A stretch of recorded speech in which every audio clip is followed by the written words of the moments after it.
वेदमूर्ति तपोनिष्ठ क्रांतिदर्शी युग ऋषि पंडित श्री राम शर्मा आचार्य एवं माता भगवती देवी शर्मा द्वारा भाष्यकृत 108 प्रमुख उपनिषदों में ज्ञानखंड के अंतर्गत ऐत्रेयोपनिषद के प्रथम अध्याय का आज स्वाध्याय करेंगे।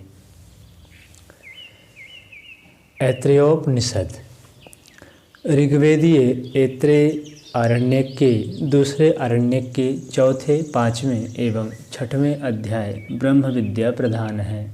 अस्तु इन्हें ऐत्रेयोपनिषद की मान्यता दी गई है।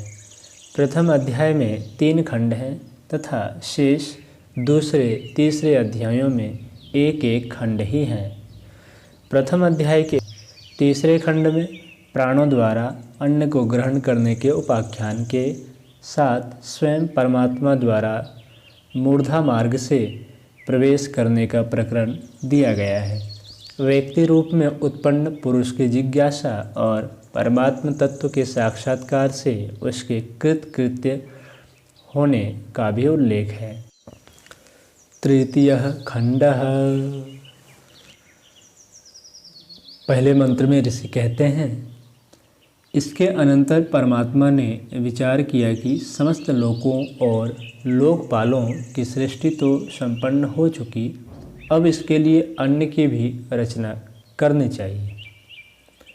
दूसरे मंत्र में ऋषि कहते हैं, फिर परमेश्वर ने अब प्रवाह को अभितप्त किया।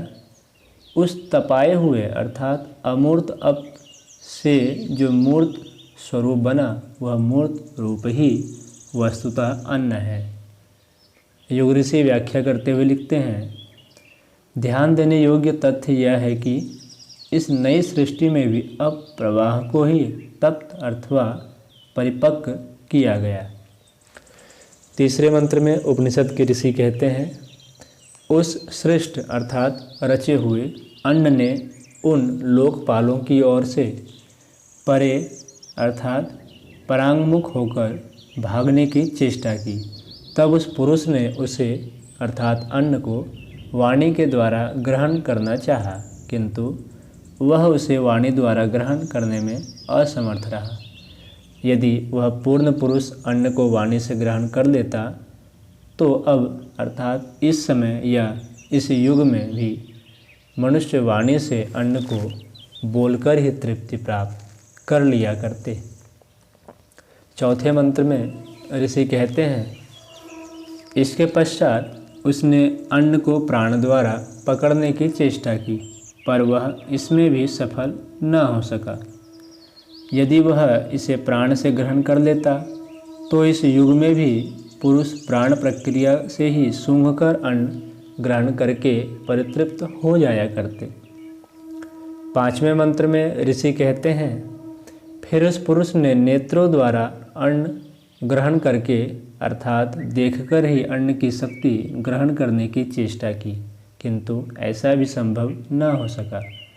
यदि वह पूर्ण पुरुष उसे नेत्रों से ग्रहण कर सकता तो अब भी मनुष्य अन्न को देखने मात्र से ही तृप्त हो जाया करते। छठवें मंत्र में ऋषि कहते हैं, तदुपरांत उस पुरुष ने उस अन्न को श्रोतेंद्रिय द्वारा ग्रहण करने का प्रयत्न किया, किंतु वह उसमें भी सफल न हो सका। यदि वह पूर्ण पुरुष उसे कानों द्वारा ग्रहण कर सका होता तो अब भी लोग इसे कानों द्वारा ग्रहण कर सकते, अर्थात अन्न के विषय में सुनकर ही तृप्त हो जाते। सातवें मंत्र में ऋषि कहते हैं, तब उस पुरुष ने इस अन्न को त्वचा द्वारा ग्रहण करने की चेष्टा की, किंतु उसे इसमें भी सफलता न मिली। यदि वह उस समय त्वचा द्वारा अन्न को पकड़ने अर्थात ग्रहण करने में सफल हो गया होता तो अब भी लोग इसे छू लेने मात्र से ही परितृप्त हो जाते। आठवें मंत्र में ऋषि कहते हैं, तदंतर उस पुरुष ने उसको मन द्वारा प्राप्त करने की चेष्टा की, लेकिन उसे इसमें भी सफलता नहीं मिली। यदि वह इसको मन द्वारा ग्रहण कर पाता तो अब भी मनुष्य अन्न के चिंतन मात्र से तृप्ति अनुभव करते। 9वें मंत्र में ऋषि कहते हैं, इसके बाद उस पुरुष ने अन्न को शिशन द्वारा ग्रहण करने का प्रयत्न किया, किंतु इसके द्वारा भी वह उसे ग्रहण करने में समर्थ न हो सका।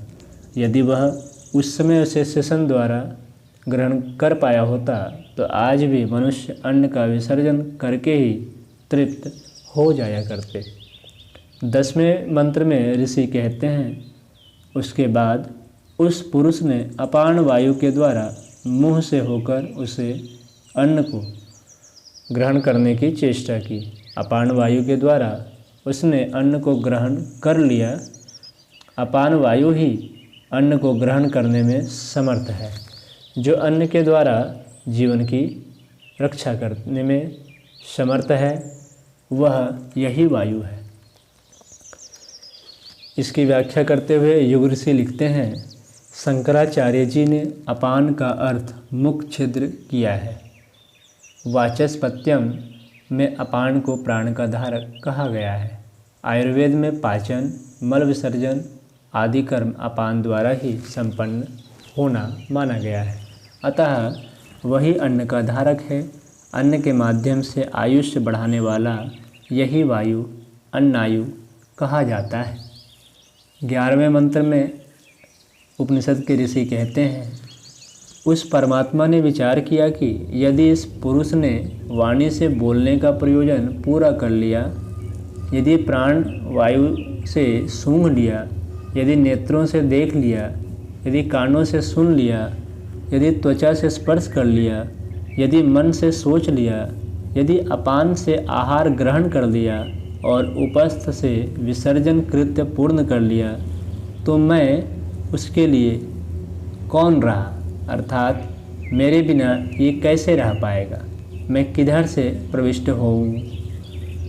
इसकी व्याख्या करते हुए युग ऋषि लिखते हैं, समस्त व्यवस्था बन जाने पर भी आत्मा के रूप में परमात्मा के अंश की स्थापना के बगैर व्यक्ति का अस्तित्व नहीं बनता।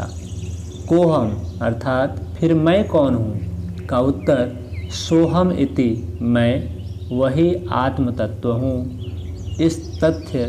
यह तथ्य इस प्रकरण से सिद्ध होता है। 12वें मंत्र में उपनिषद के ऋषि कहते हैं, वह परमात्मा मानव शरीर की सीमा मूर्धा अर्थात ब्रह्मरंध्र को विदीर्ण करके अर्थात चीर कर उसमें प्रविष्ट हो गया। विदीर्ण करके जाने के कारण इस द्वार को विद्रुति नाम से जाना जाता है। यह विद्रुति नामक द्वार आनंदप्रद अर्थात आनंद स्वरूप परमात्मा की प्राप्ति कराने वाला है।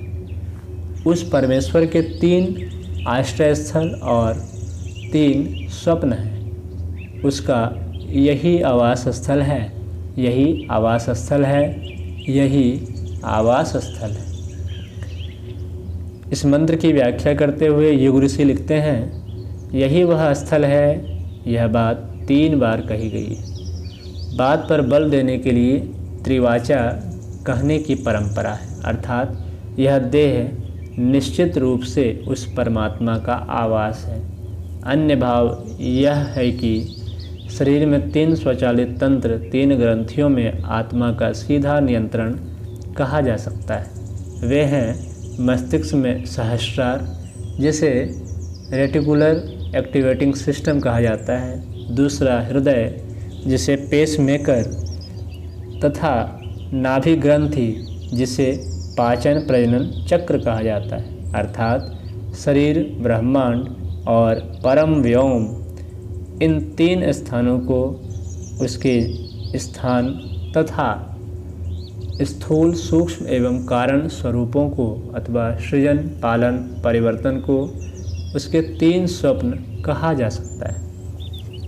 13वें मंत्र में उपनिषद के ऋषि कहते हैं, मानव शरीर में प्रकट उस पुरुष ने भूतों अर्थात सृष्टि को चारों ओर से देखा और यह कहा कि मेरे अतिरिक्त यहाँ दूसरा कौन है।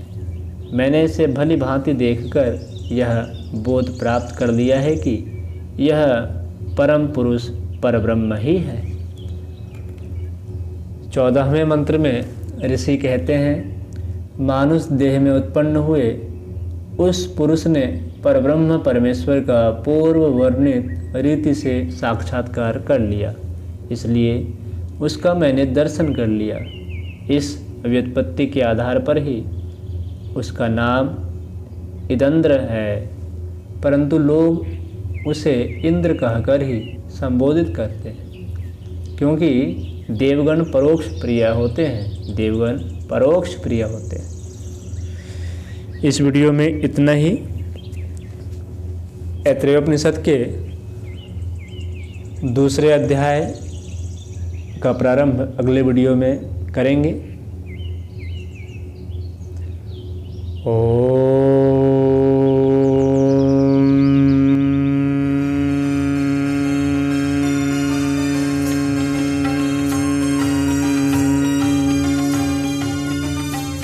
चलो गुरुदेव के सपने सजाने की शपथ ले लें। चलो गुरुदेव के सपने सजाने की